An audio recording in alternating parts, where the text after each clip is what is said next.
দর্শক, যেমনটি জানাচ্ছিলাম, আবারও রেলপথ অবরোধ করেছে বাংলাদেশ কৃষি বিশ্ববিদ্যালয়ের শিক্ষার্থীরা। এই বিষয়ে সবশেষ খবর জানাতে আমাদের সঙ্গে যুক্ত হচ্ছেন সহকর্মী সৈয়দ নোমান। নোমান, শিক্ষার্থীদের রেলপথ অবরোধ কর্মসূচির কি খবর আছে আপনার কাছে জানাবেন?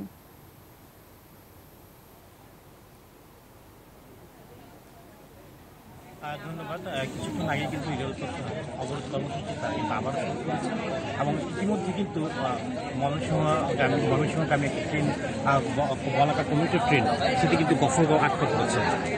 বলতে গেলে এখন কিছুক্ষণ আগে থেকে কিন্তু ময়মনসিংহ থেকে ঢাকার রেলপথ যোগাযোগ আবারও বিচ্ছিন্ন। আমরা কারণ জানতে চেয়েছিলাম কেন আজকে আবারও তারা রেলপথে বসেছেন, কেন তারা অবরোধ করেছে।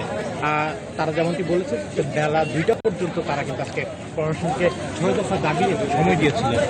সেই দাবি কিন্তু প্রশাসন মেনে নেয়নি, কিংবা প্রশাসনের পক্ষ থেকে কারোর সাথে যোগাযোগ করা হয়নি শিক্ষার্থীদের।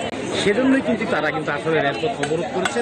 তারা বলছেন তাদের দাবি যতক্ষণ পর্যন্ত পূর্ণতা না পাবে ততক্ষণ পর্যন্ত কিন্তু তারা এই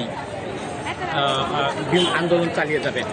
আপনি যেমনটি বলছিলেন যে হল ছুটির বিষয়টি এবং বিশ্ববিদ্যালয় অনির্দিষ্টকালের বন্ধ ঘোষণা করার বিষয়টি, শিক্ষার্থীরা কিন্তু হল ছেড়ে যায়নি এবং শিক্ষার্থীরা সকাল থেকে কিন্তু দফায় দফায় আসলে স্লোগানে মুখর করে রেখেছিল বিশ্ববিদ্যালয়ের সড়ক, সেই সড়কগুলোতে, এবং সেই সাধারণ শিক্ষার্থীদের সাথে কিন্তু একাত্মতা পোষণ করেছে নারী শিক্ষার্থী যারা আছে তারাও।